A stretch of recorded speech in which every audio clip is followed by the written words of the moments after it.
नमस्कार।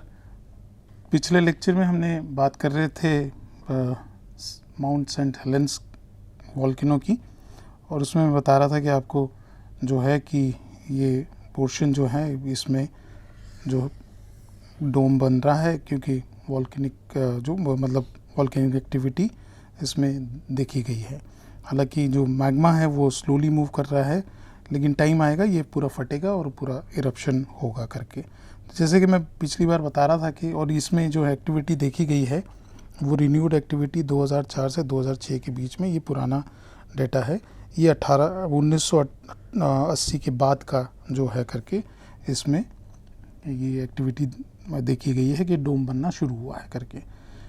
लेकिन जो 1980 में हुआ था उससे पहले का, जैसे मैंने कहा था कि एक टेक्स्ट बुक में इसका चित्र है पूरा कि तो ये बिफोर 1980 के पहले जो ये कैसे दिखता था करके, तो ये पूरा डोम था आपका, ये दिख रहा था करके। हालांकि ये पुराने पहले भी अर्थक्वेक भूकंप आए होंगे और उसके साथ वॉल्केनिक इरप्शन भी हुआ होगा, लेकिन ये पूरा हिस्सा जो था ये बिल्कुल सटीक था यहाँ पे।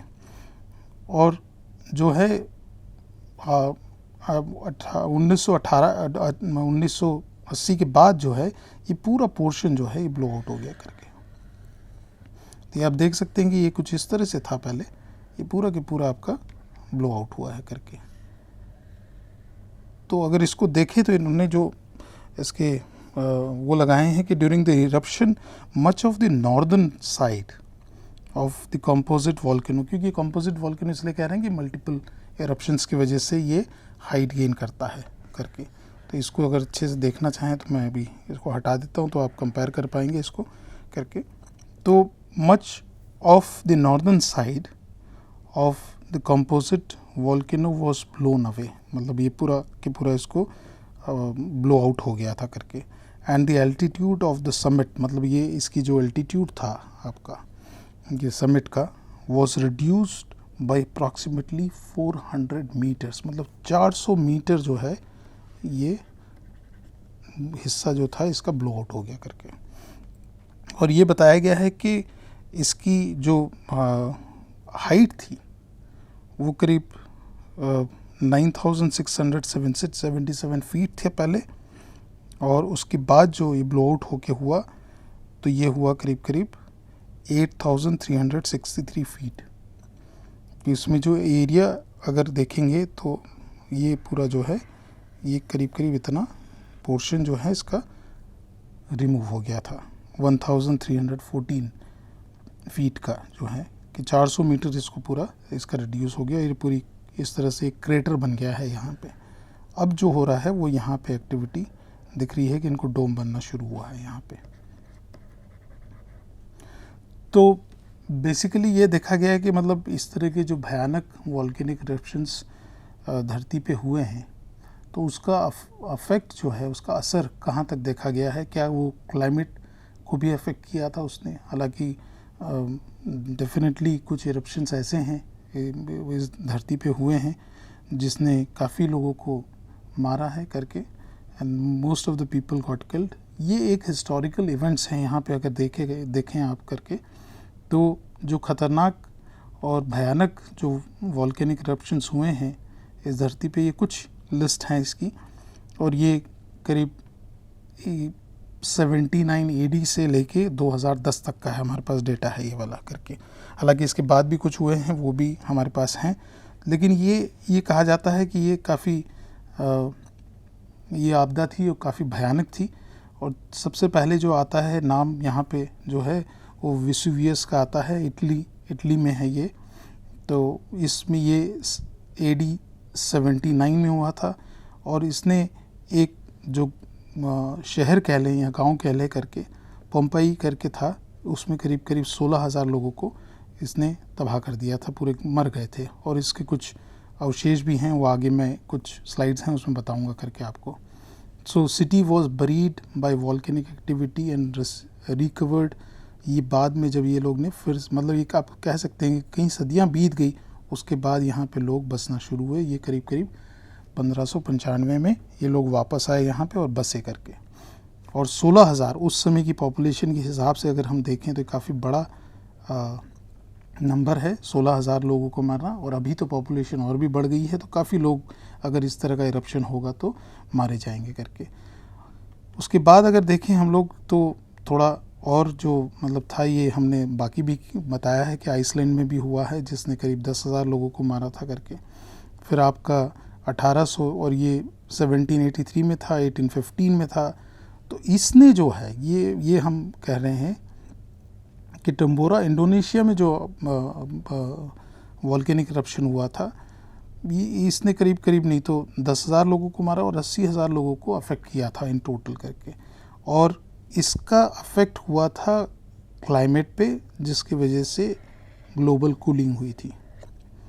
तो ये भी एक बहुत ही इम्पॉर्टेंट और मतलब महत्वपूर्ण बात है जो कि हमको देखनी है कि इस तरह के वॉल्केनिक इरप्शंस अगर होते हैं बड़े पैमाने पे, तो उसकी वजह से आपका क्लाइमेट भी अफेक्ट करेगा। तो करीब करीब 1 साल जो था वहाँ पे समर ही नहीं देखा गया, ठंडी ही रही करके। तो ये पूरा पर्यावरण पे ही इसको ये अफेक्ट करता है करके।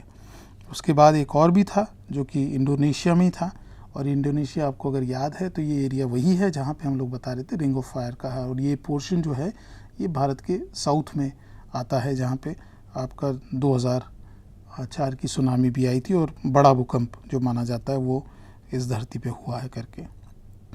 सो ये एक्सप्लोजन था जो 1883 में था, कराकटाऊ इंडोनेशिया में। ट्रेमेंडस एक्सप्लोजन, मोर देन 36,000 लोगों को इसने मारा था। और इसके साथ साथ सुनामी भी आई थी यहाँ पे।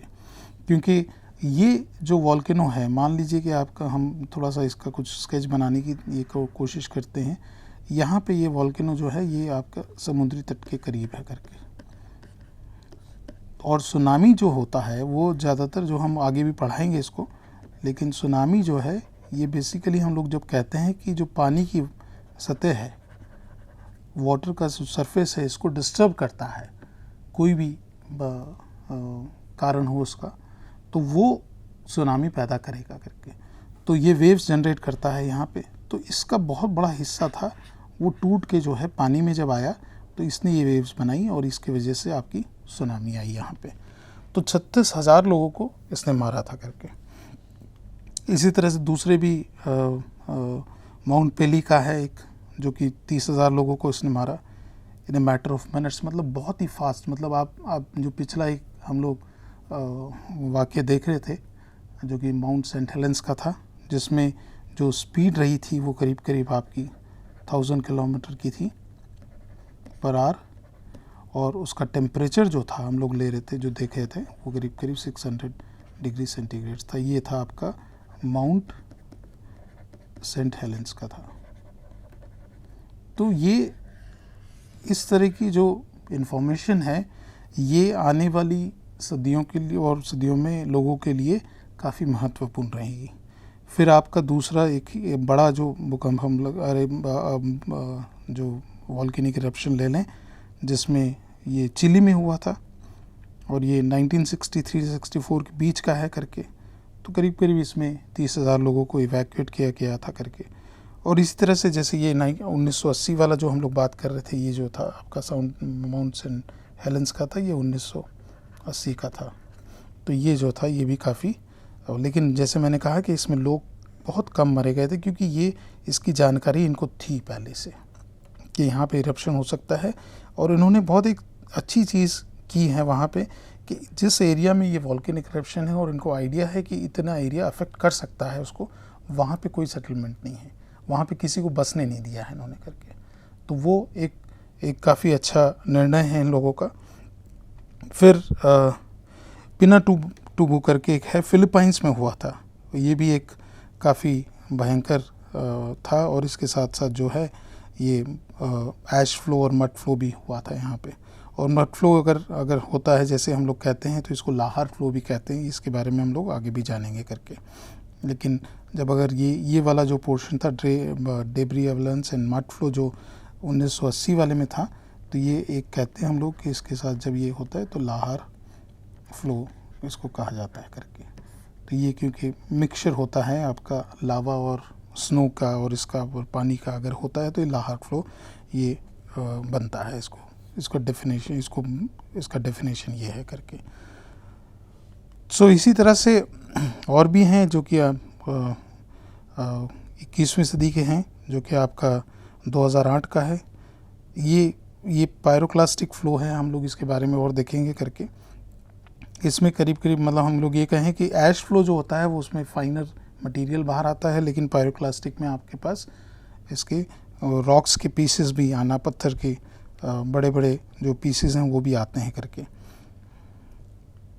और ये वाला जो है आइसलैंड पे है, ये भी 2010 में था, लार्ज ऐश एमिशन। और इसने क्या किया था, आपका पूरा ये जो एयर ट्रैफिक था उस एरिया का, इसको डिस्टर्ब कर दिया था। यहाँ पे अलाउ नहीं किया था, क्योंकि अगर ऐश आपकी एयरप्लेन के इंजन में चली गई तो वो डिस्ट्रॉय हो सकता है, फायर हो सकता है उसमें और हादसे हो सकते हैं। इसलिए वहाँ का एयर ट्रैफिक जो है वो बंद कर दिया गया था इस वजह से करके। यूनाइटेड किंगडम और नॉर्थ यूरोप का जो है वीक्स के लिए, काफ़ी मतलब एक से ज़्यादा वीक के लिए उसको बंद कर दिया गया था। तो ये कुछ बातें थी जो कि इवेंट्स की हैं। अब अगर इसको देखें, AD 79 जो इरप्शन हुआ था वेसुवियस का इटली में, उसने क्या किया था आपका, तो आप देखेंगे कि आज भी यहाँ पे जो है ये कास्ट जो हम लोग कहते हैं, कि जो कास्ट जो है हम लोग कॉमनली यूज़ करते हैं इस वर्ड को, कि अगर किसी का आकार बनाना है तो उसको पिघला के उस खांचे में डाल दो तो वो उसका आकार ले लेता है करके। तो इसी तरह से लोग जो हैं वो वहाँ पे उनको कुछ भी समय नहीं मिला कि वो वहाँ से निकल पाएँ। तो माउंट वेसुवियस जो इरप्शन हुआ था वो 78 AD में हुआ था, और ये भी एक काइंड ऑफ पायरोक्लास्टिक फ्लो था।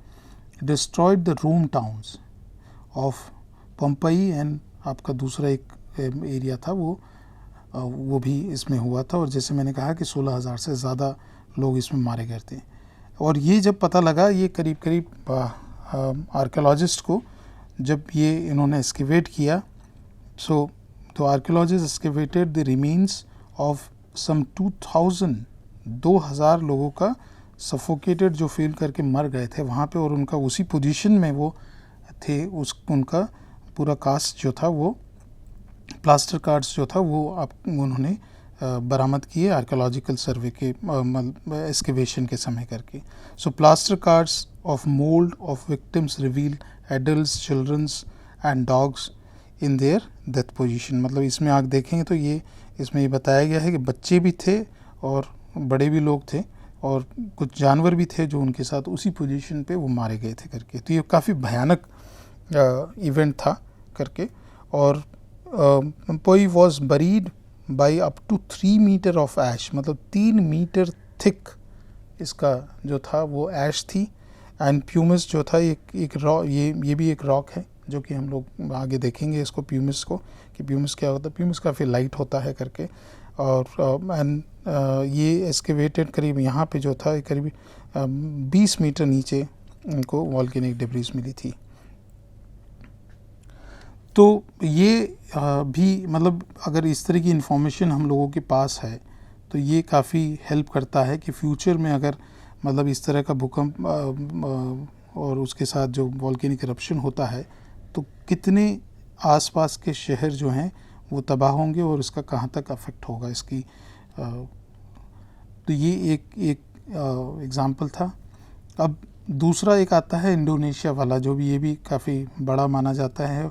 और ये तंबोरा जो था, इसमें भी इस तरह का कुछ अवशेष मिले थे। इसने 10,000 लोगों को मारा था, ये इंडोनेशिया का था करके। और ये 1815 में हुआ था। और ये माउंट पेली का जो है, इसमें भी आपका इसी तरह का कुछ देखा गया था, लेकिन इसमें उतना इफेक्ट नहीं था। लेकिन इन लोगों ने क्या और भी देखा है कि इसको जो भी पुराने अवशेष मिले हैं इनको फ्लो के, वो भी इन्होंने मार्क करके आइडेंटिफाई किए। जैसे ये 1902 में था तो उसको मार्क किया गया है यहाँ पे। ये आपका है कराकटाऊ, इंडोनेशिया का है। कराकटाऊ 1883 में था और इसने काफ़ी कुछ अफेक्ट किया था in terms of the climate. तो इसको इरप्शन को हम लोग अगर देखें तो ये है one of the deadliest event in Indonesia, अभी तक का सबसे खतरनाक इवेंट माना जाता है इसको वोल्केनिक एरप्शन का। और ये 1883 में हुआ था, स्टार्टेड टू एमिट ऐश। तो अगर ये कुछ इंडिकेशंस मिलने शुरू हो जाते हैं कि आपको अगर ऐश आनी शुरू हुई तो भाई ये एरप्शन होगा यहाँ पे। तो इसके बारे में हालांकि 1883 का इवेंट है, तो ये जैसे भी इस तरह की एक्टिविटीज़ अगर यहाँ आनी शुरू की, क्योंकि ये अगेन सबडक्शन जोन के अलॉन्ग है, तो ये डेफिनेटली वहाँ पे एक्टिव वॉल्केनोज रहे हैं करके। Explosion was heard as far as 4600 kilometres के, यानी आपका 4600 किलोमीटर तक इसका जो ब्लास्ट था, जिसकी आवाज़ थी, वो सुनी गई थी यहाँ इसमें। It resulted into tsunami also, जैसे मैंने पहले बताया है कि ये दरियाई तट के करीब है, बिकॉज इंडोनेशिया एक आइलैंड की तरीके से है। तो इसमें जो भी मटेरियल पानी में गया उसने पानी की सतह को पूरा हिला दिया और उसकी वजह से सुनामी भी जनरेट हुई। Effect was felt world wide और around 20 cubic kilometre of debris was ejected. ये बहुत बड़ा अमाउंट है जो कि इसमें से बाहर आया था करके। और temperature around the globe was dropped by 1 degree. तो इसने ओवरऑल क्लाइमेट को भी अफेक्ट करा था। ये 1 डिग्री का टेम्परेचर डाउन होना बहुत बड़ी बात है और ये सदियों लग जाती हैं अगर इस तरह का टेम्परेचर राइज और फॉल में। तो ये एक बहुत ही इम्पॉर्टेंट मतलब इंडिकेशन है कि वॉल्केनिक इरप्शंस क्या कर सकते हैं करके। तो मैं चाहता था कि हम लोग इसको रॉक्स के बारे में जाने से पहले थोड़ा सा हैज़ार्ड भी, बिकॉज हम लोग उसको भी देखना चाहिए हमको। फिर पिनाटुबा था, वो भी फिलिपाइन का था, उसमें भी इसी तरह का ये पाया गया था। 1991 में ये था और इसमें भी वॉल्केनिक ऐश, सल्फ़र डाइऑक्साइड, ये सफोकेशन ज़्यादातर सल्फ़र डाइऑक्साइड की वजह से ही पैदा होता है, जिसमें आप सांस नहीं ले पाते हैं और मृत्यु बहुत ही जल्द हो जाती है इसकी वजह से।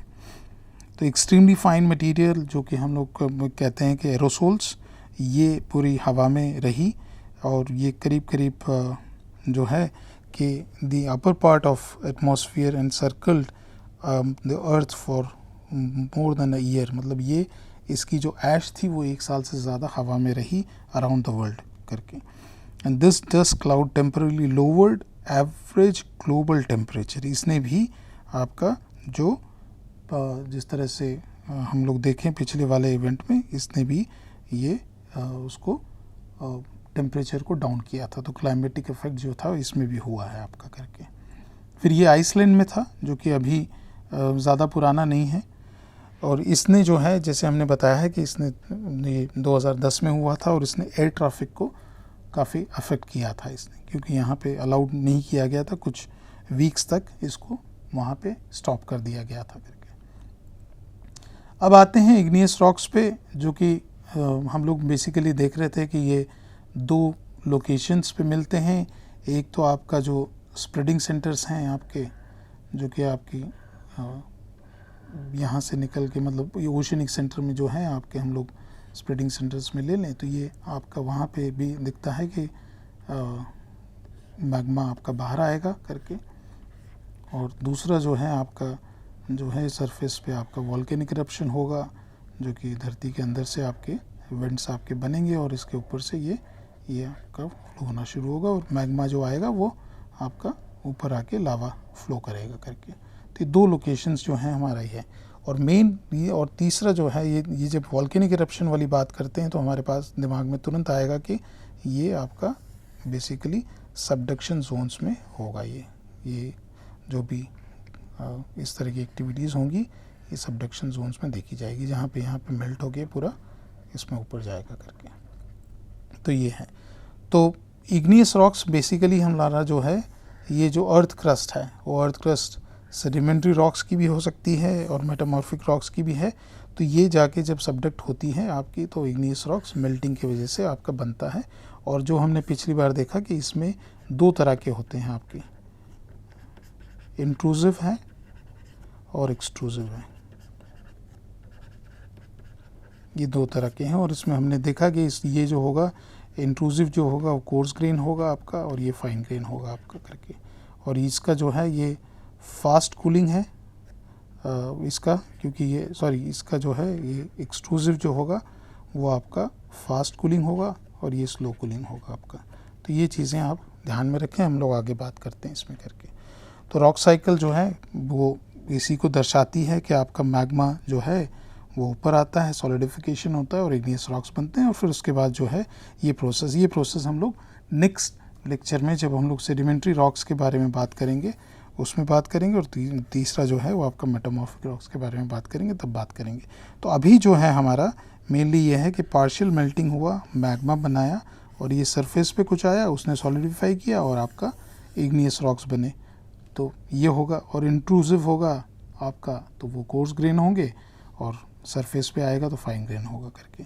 ये एक और पिक्चर है जो कि मैंने पहले भी बताया था आपको अपने प्लेट टेक्टोनिक्स के लेक्चर में, जहाँ पे आपका ये माउंट फूजी है जो भी आप मतलब एक्टिव है, और ये फ्यूचर में इरप्ट होगा, लेकिन इसको भी बहुत ही क्लोजली मॉनिटर किया जा रहा है करके। और इसकी हाइट अभी जो है वो लास्ट इरप्शन जो हुआ था इसका, तब इसकी हाइट थी 3776 मीटर। अब आते हैं मैग्मा के बारे में थोड़ा सा जान लें, क्योंकि अब हम लोग देखना शुरू करेंगे कि रॉक्स जो हैं, इग्नियस रॉक्स, वो कैसे कैटेगराइज किए गए हैं, तो वो थोड़ा सा हम लोग जान लेंगे। तो ये जो है इसका विस्कोसिटी, जो गाढ़ापन होता है मैग्मा का, उस पे डिपेंड करता है कि वो कितना फ्लो करेगा और कितना स्लो फ्लो करेगा या स्पीड में फ्लो करेगा करके।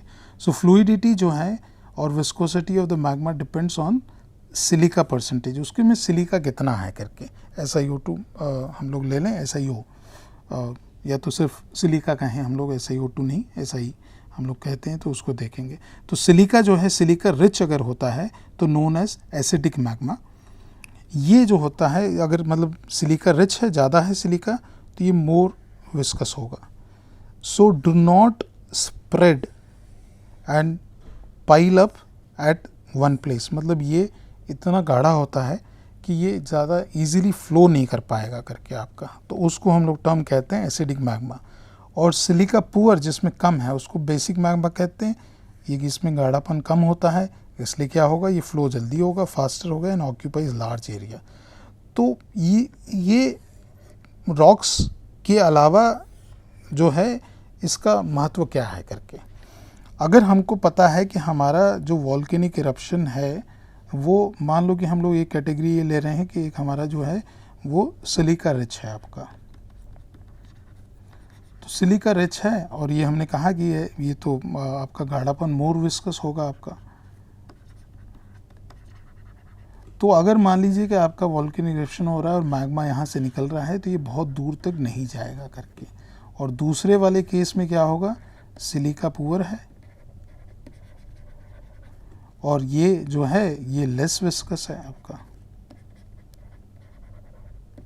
तो ये क्या होगा कि अगर ये इरप्शन होगा, ये काफ़ी लंबा एरिया तय करेगा और काफ़ी बड़े एरिया को ये अफेक्ट करेगा करके।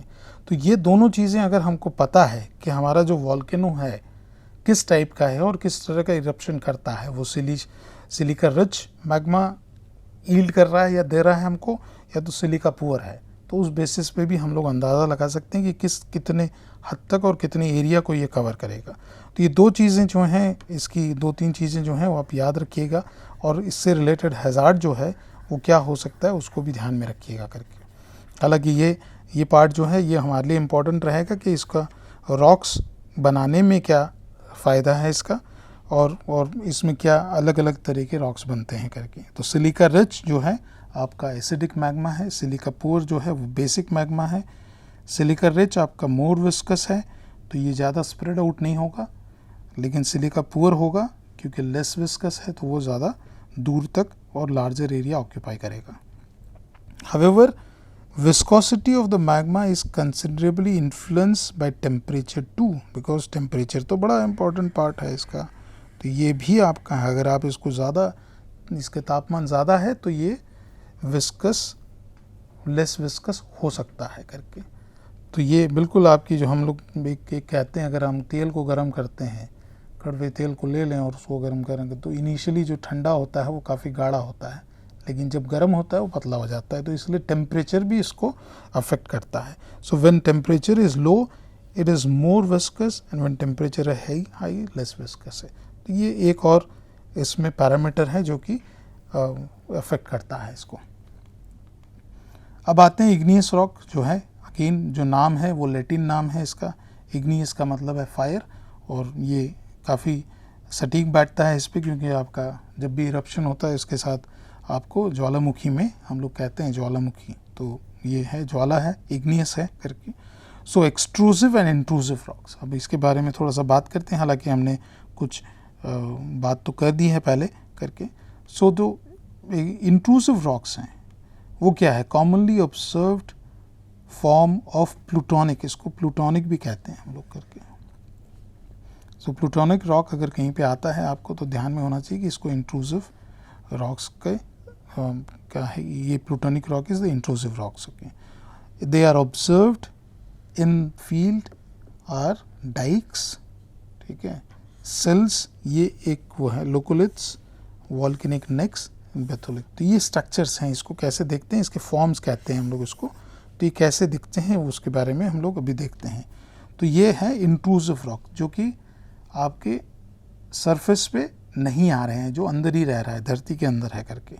तो वो चीज़ें आप ध्यान में रख लो कि इंट्रूसिव रॉक्स का जो हमने बताया था कि वो स्लो कूलिंग होगा, ठीक है, और कोर्स ग्रेन रहेगा ये करके। तो ये क्या होता है कि जो लेयर्स हैं आपकी, तो उसका जो ये एटीट्यूड जो हम पढ़ाएंगे बाद में, लेकिन हम लोग एटीट्यूड्स ऑफ रॉक्स जो कहते हैं कि अगर कुछ रॉक्स हैं आपके लेयर्स हैं प्रिंसिपली वो हॉरिजॉन्टली बनेंगे ऐसे करके, लेकिन अगर वो इंक्लाइंड हो गए तो हमारे पास क्या आया, दो चीज़ें आ जाती है। एक तो इसका ये किस डायरेक्शन में है और किस डायरेक्शन में ये डिप कर रहे हैं, मतलब इसका इंक्लिनेशन क्या है करके, इसका एंगल क्या है करके। तो इस एंगल के बारे में तो ये एटीट्यूड उसको कहते हैं। तो एक दूसरा कहते हैं इसका स्ट्राइक, कि इसकी स्ट्राइक ये होती है, और उसको डिप जो है ये हम लोग कहते हैं डिप डायरेक्शन कहते हैं इसको। तो वो हम बाद में बताएंगे आपको स्ट्राइक एंड डिप क्या होता है। और ये डिप हो गया आपका। तो बेसिकली एक एंगल के बारे में बात कर रहे हैं। तो जब ये इंट्रूशन हम लोग कह रहे हैं तो ये किसी चीज़ में पेनिट्रेट कर रहा है, ये रॉक्स में, बेड रॉक्स में जो है, या तो कंट्री रॉक भी कहते हैं, तो उसमें अगर ये करता है तो ये जो कंट्री रॉक है ये, इसको हम लोग कहते हैं कि इधर दे आर कॉन्कॉर्डेंट और डिस्कॉर्डेंट। कॉन्कॉर्डेंट का मतलब ये है कि आपका अगर मान लीजिए कि यहाँ से इरप्शन हुआ, ये मैग्मा ऊपर आ रहा है, तो कुछ मैग्मा जो है वो इसके सतह में इसके साथ ही वो हो जाएगा, कुछ जो होगा वो एंगल एक बनाएगा करके आपका। तो ये डिस्कॉर्डेंट हो गए आपके जो एंगल बना रहे हैं इसके साथ जो ये, तो ये हो गए, और ये जो है ये आपका जो है ये आपका कॉन्कॉर्डेंट हो गया करके। तो ये हम लोग आगे देखेंगे, और इसी को हम देखेंगे, इसको कहा जाता है आपकी डाइक्स एंड सेल्स। ये आपको यहाँ लोकोलिथ क्या होता है, वॉल्केनिक नेक तो हमने आपको पिछली बार भी बताया कि अगर ये वॉल्केनिक कोन है तो ये आपका जो है ये वॉल्केनिक नेक होगा, जहाँ से आपका मैग्मा ऊपर आ रहा है करके पूरा, और ये लावा इस तरह से फ्लो होगा। तो हम यहीं रुकते हैं, और इस नेक्स्ट लेक्चर में हम लोग और डिटेल में इसके बात करेंगे, और डिफरेंट टाइप के जो रॉक्स हैं अलग अलग, जो इंट्रूसिव और एक्सट्रूसिव, उसको कैसे क्लासीफाई किया है और कैसे दिखते हैं वो, उसके बारे में भी हम लोग थोड़ी सी बात करेंगे करके। सो यहाँ पे हम रुकते हैं। थैंक यू सो मच, नमस्कार।